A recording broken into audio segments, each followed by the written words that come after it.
Good evening students. हम कक्षा 9 के हिंदी का पहले पाठ के 6 प्रश्नों से आगे करते हैं। किसान जीवन वाले समाज में पशु और मनुष्य के आपसी संबंधों की कहानी में संबंधों को कहानी में किस प्रकार व्यक्त किया गया है। कि किसान का जो जीवन वाला समाज है उसमें पशु और मनुष्य के आपसी जो संबंध है वो कहानी में किस प्रकार व्यक्त किया गया है। प्रस्तुत कहानी में मुंशी प्रेमचंद ने किसान जीवन वाले समाज में पशु और मनुष्य के आपसी संबंधों को भावात्मक रूप में प्रस्तुत किया है। जूरी अपने बैलों हीरा और मोती से बहुत प्यार करता है। वह उनको अच्छा चारा डालता है। जब दोनों बैल गया के घर भागकर जूरी घर में आते हैं तो वह दौड़कर दोनों को गले लगा लेता है। दूसरी ओर गया के घर जाते समय दोनों बैलों को भी जूरी से बिछुड़ने का दुख है। उन्हें लगता है कि जूरी ने उन दोनों को बेच दिया है। दोनों बैल अधिक मेहनत करके भी जूरी के घर में रहना चाहते हैं। उसी प्रकार जब छोटी बच्ची अपने हाथों से दोनों बैलों को एक एक रोटी खिलाई है तो उनके मन में भी बच्ची के लिए स्नेह उत्पन्न हो गया। उस बच्ची पर अत्याचार करने वाली सौतेली माँ पर भी मोती ने सींगों से प्रहार करना चाहा।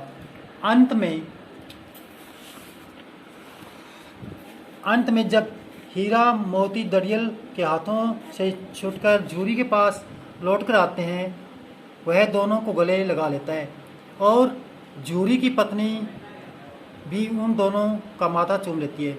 इस स्पष्ट है कि किसान अपने पशुओं को अपने परिवार का सदस्य मानता है और स्नेहपूर्वक उनकी देखभाल करता है। दूसरी ओर पशु भी किसानों से स्नेह मिलने के कारण उसके बंधन में बंधकर उनका साथ निभाते हैं। भी जैसा व्यवहार किसान है पशु से करता है वैसा ही व्यवहार पशु भी उनके स्नेह में बंधकर उनसे ऐसा ही व्यवहार करते हैं। अगला प्रश्न है, इतना तो हो ही गया कि 9-10 प्राणियों की जान बच गई, वे सब तो आशीर्वाद देंगे। मोती के इस कथन के आलोक में उसकी विशेषता बताइए। देखो, इस कथन से पता चलता है कि मोती में परोपकार की भावना है। मोती में क्या है? परोपकार, दूसरों पर दया करने की जो भावना है। वह काजी हंस के बाड़े की कच्ची दीवार को सींग मारकर तोड़ देता है। फलस्वरूप 9-10 जानवर वहां से निकलकर भाग जाते हैं। वस्तुतः मोती फंसे हुए प्राणियों की सहायता करने में विश्वास करता है। उसे इस बात से बहुत संतुष्टि मिलती है कि इस प्रयास से 9-10 प्राणियों की जान बच गई। इसी प्रकार वह छोटी बालिका को कष्ट देने वाली उसकी सौतेली माँ को भी सींग मारकर मार डालना चाहता है, परंतु हीरा के कहने पर ऐसा नहीं करता।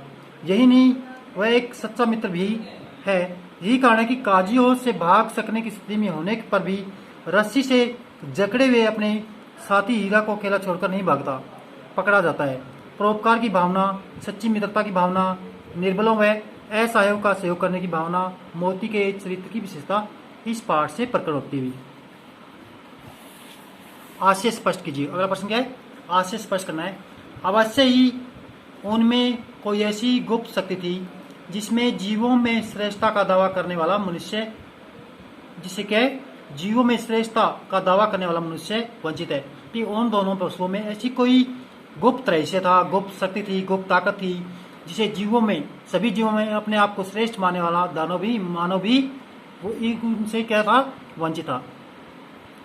इस कथन के द्वारा लेखक यह कहना चाहते कि हीरा और मोती दोनों बैलों में मूक भाषा द्वारा विचारों का आदान प्रदान होता था। वे एक दूसरे के मन की बात तत्काल समझ लेते थे और हमेशा साथ मिलकर रहते थे। दोनों में पक्की दोस्ती थी और एक दूसरे के लिए मुसीबत झेल सकते थे। उनमें आपसी प्रेम, आत्मीयता, घनिष्ठता थी। उनकी इसी गुप्त शक्ति के सामने जीवों में स्वयं को श्रेष्ठ मानने वाला मनुष्य भी हीन दिखाई देता था, क्योंकि मनुष्य भी उनकी जो गुप्त शक्ति थी उनको पहचान नहीं पा रहा था। अगला क्या है? उस एक रोटी से उनकी भूख तो क्या शांत होती, पर दोनों के हृदय को मानो भोजन मिल गया। इस पंक्ति का आशय है गया के घर में हीरा मोती को प्यार करने वाला कोई नहीं था। गया के घर में हीरा और मोती की देखभाल करने वाला कोई नहीं था, या उनसे प्यार करने वाला कोई नहीं था, उनसे स्नेह करने वाला पे कोई नहीं था। उनको दिन भर खेत में जोता जाता था और डंडों से पिटाई की जाती थी। घर लौटने पर उन्हें सूखा चारा खाने को मिलता था। छोटी बच्ची रात के समय उन्हें एक एक रोटी खिला देती। दोनों एक एक रोटी खाकर संतुष्ट हो जाती। हालांकि इससे उनकी शारीरिक भूख शांत नहीं होती, परंतु बच्ची का स्नेह मिल जाता। दोनों को बच्ची का जो स्नेह था वो उनको मिल जाता था, और उनके हृदय की जो भूख थी वो दूर हो जाती थी। Thanks for listen.